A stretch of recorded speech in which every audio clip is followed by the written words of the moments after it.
தன்னிழல் தலை தொடாத தஞ்சை கோபுரம் போல் எந்நிலையிலும் தன்னிலை தாழாத தலைவர் வைகோ அவர்களுக்கு தனிச் செயலாளராக தன்னுடைய அரசியல் பணியை ஆரம்பித்து அவருடைய உழைப்பால் அர்ப்பணிப்பு தன்மையால் இன்றைக்கு இந்த இயக்கத்தினுடைய துணை பொதுச் செயலாளராக தேர்வு பெற்றிருக்கின்ற எங்களின் கருப்பு மின்னல் அண்ணன் திமு ராஜேந்திரன் அவர்கள் உரையாற்றுவார்கள்.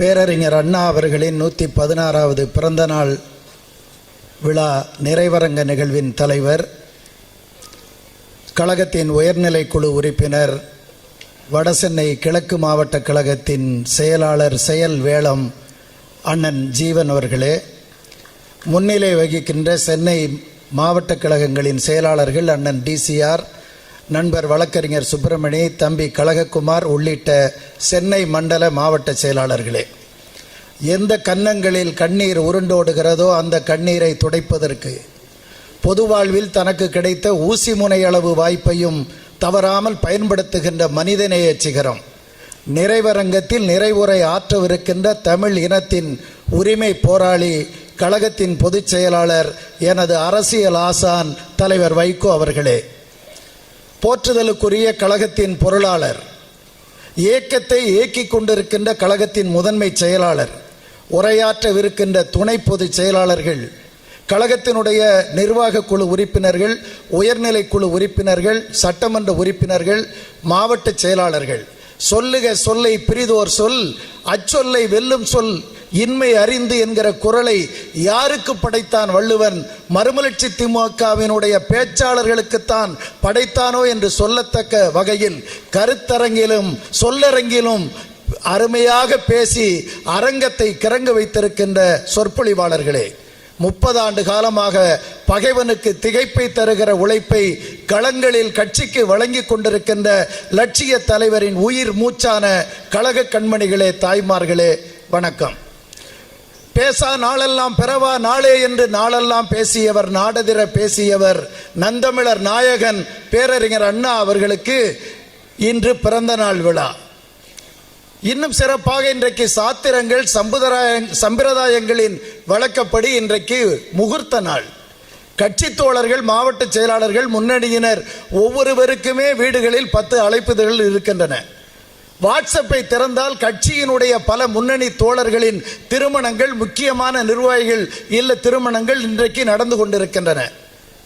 ஆனாலும் மறுமலர்ச்சி திமுக அண்ணாவின் பிறந்த நாளை அண்ணா பிறந்ததால் சிறந்த செப்டம்பர் 15 நடத்துவதை தம் கடமையாக கொண்டிருக்கிறது. அப்படி அண்ணா பிறந்த நாள் அன்று அண்ணாவின் பிறந்த நாளை தமிழ்நாட்டில் நடத்தி கொண்டிருக்கிற ஒரே திராவிட இயக்கம் தலைவர் வைகோ தலைமை தாங்குகிற மறுமலர்ச்சி திமுக. அறிஞர் அண்ணா அவர்கள் 69 பிப்ரவரி 3 நிறைவேறி விட்டார்கள்.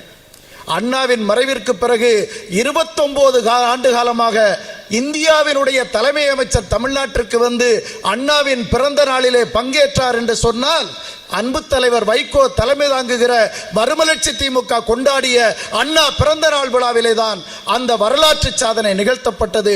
அதற்குரிய பெருமையும் நமது இயக்கத்திற்கு தான் கிடைத்தது.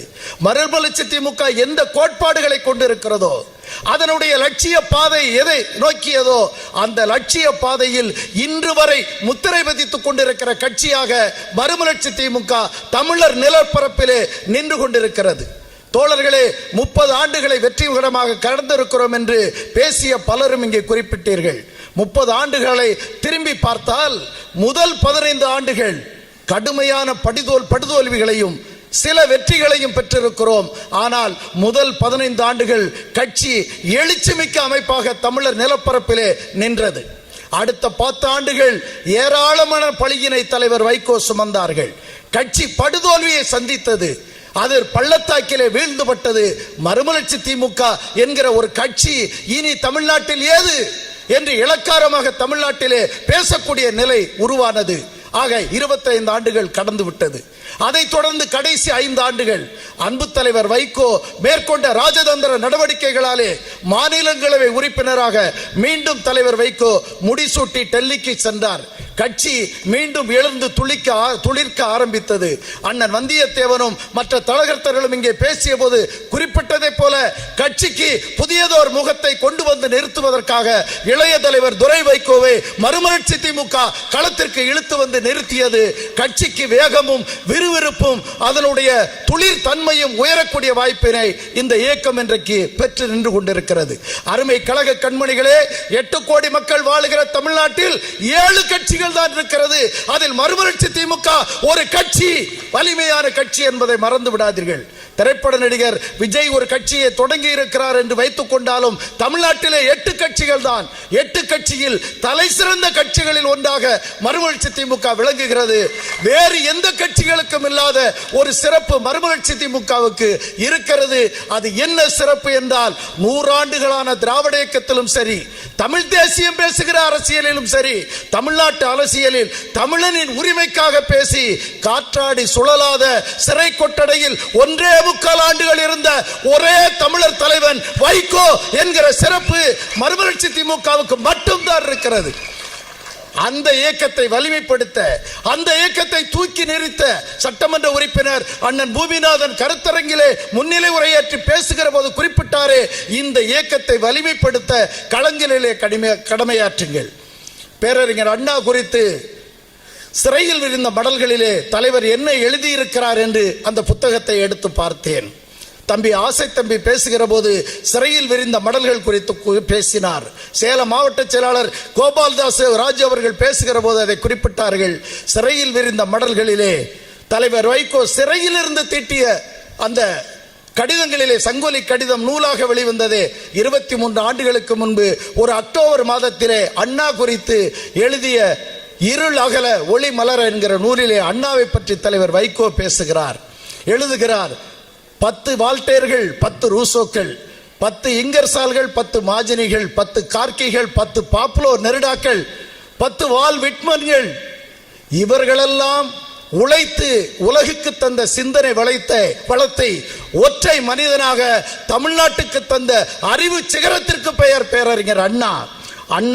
அன்னையின் பாசம் பொழியும் ஈர நெஞ்சம், தம்பியரை அரவணைத்து பாராட்டும் பண்பு, இவையெல்லாம் வாய்க்கப்பட்ட மாபெரும் தலைவரான அண்ணா இந்த மண்ணுலகில் நீண்ட நாட்கள் வாழ்வதற்கு இல்லாமல் போய்விட்டதே என்று நினைக்கிற போதெல்லாம் என்னுடைய மனம் ஏங்கி புலம்புகிறது என்று நமது தலைவர் வைகோ அந்த கடிதத்திலே குறிப்பிடுகிறார். எங்கள் அன்பு தலைவர் வைகோ அவர்களே, 49ஆம் ஆண்டு முன்னேற்ற கழகம் இன்றைக்கு 75வது பிறந்த நாளை கொண்டாட போகிற முன்னேற்ற கழகத்தை வரலாறு உருவாக்கியது அண்ணா தலைவராக உயர்ந்தார். 1994 மறுமலர்ச்சி திமுகவை காலம் உருவாக்கியது தலைவர் வைகோ தலைவராக உயர்ந்தார். எங்கள் தலைவர் வைகோ அவர்களே, அண்ணா அவர்கள் குறுகிய காலம்தான் இந்த மண்ணிலே வாழ்ந்தார்கள் என்றாலும் கூட அண்ணா உருவாக்கிய இயக்கம் இந்த மண்ணிலே அவர்கள் காலத்திலேயே வெற்றி பெற்று விட்டது என்கிற சிறப்பை பெற்றார்கள். என் தலைவர் வைகோ அவர்களே, தந்தை பெரியாருக்கு காலம் நீண்ட ஆயுளை வழங்கியதைப் போல, முத்தமிழறிஞர் கலைஞர் அவர்களுக்கு காலம் நீண்ட ஆயுளை வழங்கியதை போல என் ஆருயிர் தலைவர் வைகோ அவர்களே, காலம் உங்களுக்கு நீண்ட ஆயுளை வழங்கி இருக்கிறது. ஏன் தெரியுமா தலைவர் அவர்களே? அண்ணா கண்ட இயக்கம் அண்ணா காலத்தில் வெற்றி கொடி நாட்டியதை போல இளைய தலைவர் துரை வைகோவை முன்னிறுத்தி மறுமலர்ச்சி திமுக நடத்தி கொண்டிருக்கிற இந்த யுத்தத்திலே வெற்றி பெற்றே தீரும் உங்கள் தலைமையிலே என்கிற அதற்காக காலம் உங்களுக்கு அந்த வாய்ப்பை வழங்கி இருக்கிறது. அதற்காக உழைப்பதற்கு அண்ணாவின் 116வது பிறந்த நாளிலே ஒவ்வொருவரும் உறுதி எடுத்துக் கொள்வோம். அப்படி வெற்றி பெறுவது எளிதான காரியமா? அதைத்தான் இங்கே அண்ணன் பூமிநாதன் குறிப்பிட்டார்கள், பல தோழர்களும் குறிப்பிட்டார்கள். கடுமையான உழைப்பை ஒவ்வொருவரும் வழங்குவதற்கு சித்தமாக இருங்கள். உங்கள் ஊரில், உங்கள் மண்ணில், உங்கள் மாவட்டத்தில், உங்கள் நகரத்தில், உங்கள் ஒன்றியத்தில், உங்கள் மாநகரில் 1000 கோரிக்கைகள் கிடக்கின்றன. மக்களின் கவனத்தை ஈர்க்கின்ற வகையில் அந்த கோரிக்கைகளை எல்லாம் அரசு நிர்வாகத்திடம் முறையிடுங்கள். தென்னிந்திய நல உரிமை சங்கம் 1919 தொடங்கியதே நம்முடைய மூதாதையர் கட்சி. ஏன் தொடங்கினார்கள்? வெள்ளைக்காரனிடத்தில் மனு கொடுத்து பார்ப்பனர்கள் அல்லாதவருக்கு உரிமை வேண்டும் என்பதற்காக தொடங்கப்பட்டதுதான் நமது முதல் கட்சி தென்னிந்திய நல உரிமை சங்கம். இன்றைக்கு அதனுடைய தொடர்ச்சியாக 105வது ஆண்டை கடந்து நாம் நின்று கொண்டிருக்கிறோமே. உங்கள் ஊரில் என்ன பிரச்சனை? என்ன கோரிக்கையை எழுப்பி இருக்கிறீர்கள்? துரை வைகோ அவர்களின் வருகைக்கு பிறகு நான் பாராட்டி மனமுருக சொல்லுகிறேன், தமிழ்நாட்டில் மறுமலர்ச்சி திமுகவில் முன் எப்போதும் இல்லாத அளவிற்கு அனைத்து அணிகளும் இயங்கிக் கொண்டிருக்கின்றன. இளைஞர் அணி, மாணவர் அணி, தொண்டர் அணி, தொழிலாளர் அணி, மகளிர் அணி, விவசாய அணி, இணையதள அணி, எல்லா அணிகளும் தமிழ்நாட்டில், இலக்கிய அணி எல்லாம் இயங்கிக் கொண்டிருக்கின்றன. மாவட்ட கழகங்கள் இயங்க வேண்டும். மாவட்ட கழகங்களிலே கோரிக்கைகளுக்காக கவன ஈர்ப்பு நிகழ்ச்சிகளை நடத்துங்கள். எல்லாத்தையும் சங்கொலி பத்திரிகையை திறந்தால் இந்த கோரிக்கை இந்த மாவட்டம் வலியுறுத்தியது, இந்த அணைக்கட்டு திட்டத்திற்கு இந்த மாவட்டம் வலியுறுத்தினார்கள் என்கிற செய்தியை உருவாக்குங்கள். கவன ஈர்ப்பு நிகழ்ச்சிகளை மாவட்டந்தோறும் ஒன்றியந்தோறும் நடத்துங்கள். மக்களின் கவனத்தை ஈர்த்தால் மட்டும்தான் உரிய இடத்திற்கு மறுமலர்ச்சி திமுகவை கொண்டு சேர்க்க முடியும். நம்பிக்கையோடு விடைபெற்று செல்லுங்கள். தமிழ்நாட்டு அரசியல் களத்தில் மறுமலர்ச்சி திமுக வெற்றிகளை குவித்தே தீரும். அண்ணாவின் புகழ் ஓங்குக. வணக்கம்.